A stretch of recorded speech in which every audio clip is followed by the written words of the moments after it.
Sampai di sesi terakhir di Rakyat Bersuara, saya akan berikan kesempatan langsung dari Cirebon dengan Pak Tony dan Bu Kartini. Masih bersama saya, Pak Tony, Bu Kartini? Iya. Ya, Saya berikan kesempatan untuk closing statement, pernyataan penutup dari Pak Tony dan Bu Kartini. Saya mulai dari Bu Kartini dulu, silakan. Apa yang Ibu ingin sampaikan kepada publik di seluruh Indonesia yang meyakinkan bahwa Ibu meyakini bahwa anak Ibu, Peggy Setiawan PS, tidak bersalah? Ya, saya yakin 100% anak saya tidak bersalah. Saya bersumpah demi Allah, demi Rasulullah, anak saya tidak bersalah. Kepada seluruh pemirsa di Indonesia, saya berani bersaksi bahwa anak saya tidak pernah bersalah, tidak melakukan kejahatan itu. Apa sih yang dibanggakan dari seorang anak ART yang mau ugal-ugalan sampai bermasalah dengan Eki? Anak saya juga sadar, anak saya sadar saya orang miskin. Gak mungkin ada yang dibanggakan dari kemiskinannya itu. Itu aja. Oke, Pak Tony silakan. Iya. Jadi saya minta kepada Bapak Kapolri ya dengan hormat, Bu ya. Ini lihat keadaan Ibu Kartini rumahnya ya.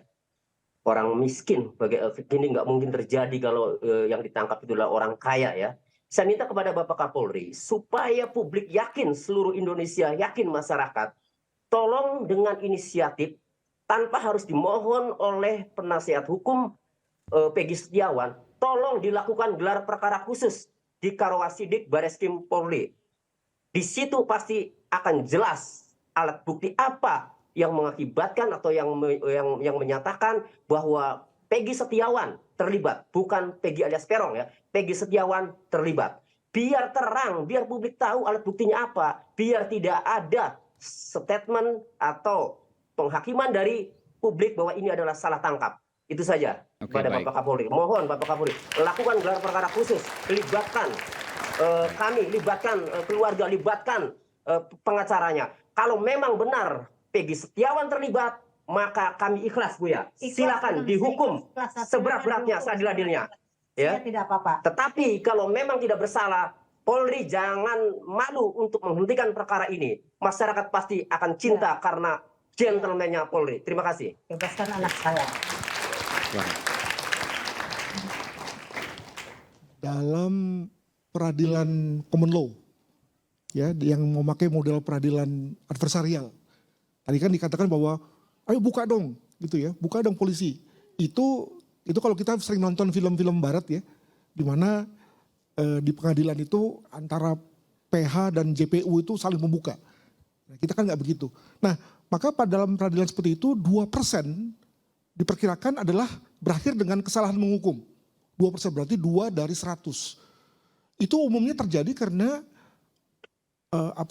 terjadi keyakinan yang luar biasa dari hakim dan juri terkait dengan fakta dan bahwa yang hadir di depannya itu adalah orang yang bersalah. Nah, diperkirakan secara teori nih bahwa dalam peradilan yang seperti Indonesia nih, inquisitorial, di mana ada semacam kedekatan antara polisi, jaksa, hakim, saling percaya nih, walaupun saling koreksi, maka konteks di mana saling menghukum itu, salah menghukum itu lebih besar. Maka dalam hal ini, saya memang tidak berada pada posisi percaya bahwa ada yang salah dalam hal ini, tetapi secara akademik dibuka saja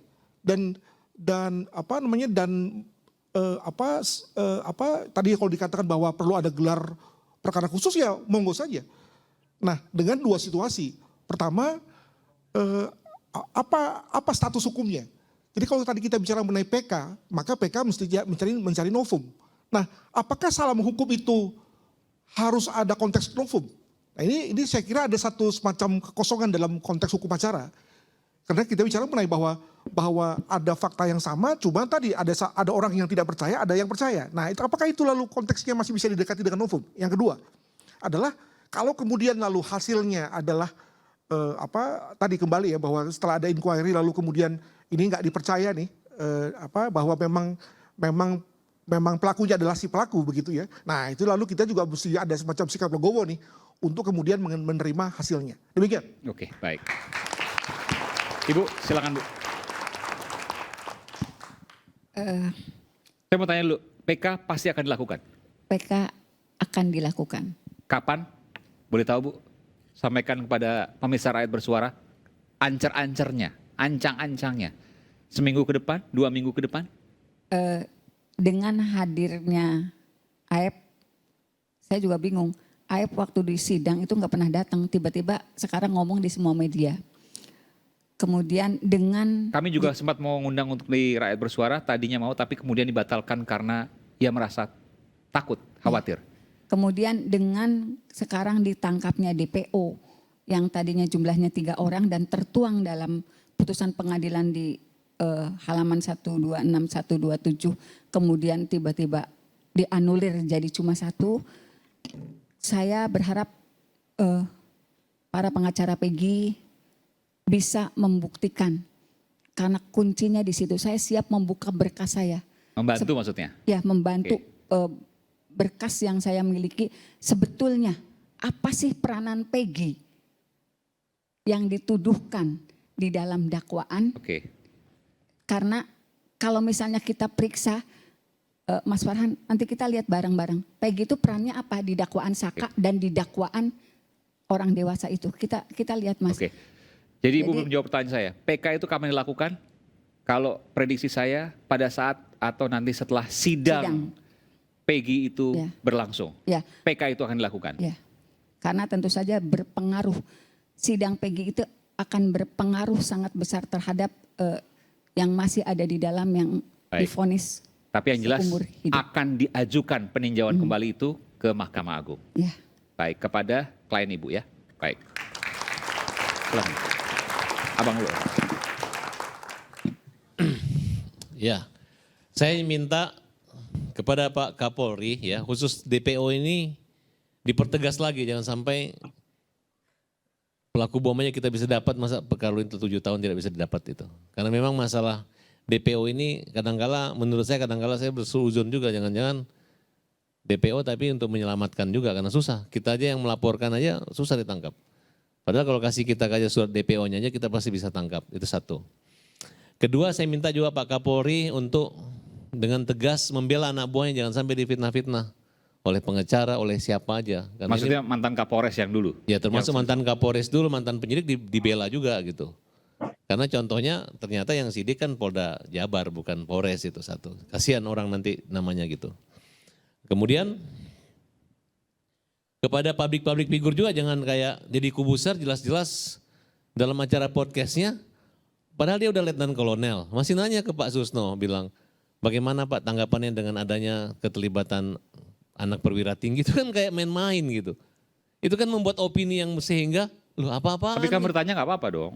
Ya tapi nggak pantas gitu menurut saya, cara-caranya itu. Karena orang berpikir ada benernya anak pejabat tinggi, kan nanti nyambungnya garis. Tapi kan dijawab oleh Pak Susno kan dibantah dan lain sebagainya. Atau teorinya Pak Susno sesuai dengan apa yang kemudian berlaku dalam hukum. Nah kemudian buat film yang membuat propaganda provokator di sini yang hanya untuk mendapat keuntungan, kalau mereka dapat untungnya kalau bisa dirampas lagi keuntungannya itu. Karena dia mengambil kesempatan dalam kasus ini untuk promosi filmnya, itu menurut saya. Nah, kemudian kesimpulan saya terakhir, kan saya juga pengen jadi pemimpin. Kalau teman-teman tanya apa sih buat Indonesia, saya bilang kalau saya jadi pemimpin di negeri ini, cuma satu kalimatnya, salah menghukum juga dihukum. Terima kasih. Oh, luar biasa. Ini pandai, partai pandai. Betul ya. Oke, Mbak Zanza silakan. Iya, kalau harapan saya seperti yang Ibu katakan tadi, jika kasus ini dikembangkan kembali dengan bukti-bukti yang konkret tentunya ya, kayak tadi itu ya, call data record ya. Dan pada akhirnya misalnya tidak ada kasus asusila, saya setuju dengan Bapak nanti di persidangan dan penyidikannya terbuka saja agar nggak ricuh gitu. Karena benar film ini dan orang kerasukan ini buat ricuh loh. Ini juga mengganggu gitu loh. Jadi tidak ada alasan untuk sidang tertutup? Tidak ada alasan saya rasa. Karena tidak ada kasus perkosaan Iya. yang kemudian ada di Ya, di mudah-mudahan produk hukumnya. ya, mudah-mudahan apa yang akan terjadi pada Peggy, pada persidangan Peggy kali ini jauh dari apa yang saya alami pada persidangan 8 tahun yang lalu. Maksudnya? Sidang kami tertutup, Mas. Sejak awal sidang kami tertutup, bukan Pak. Karena ada kalau dugaan Saka- perkosaan waktu ya. itu.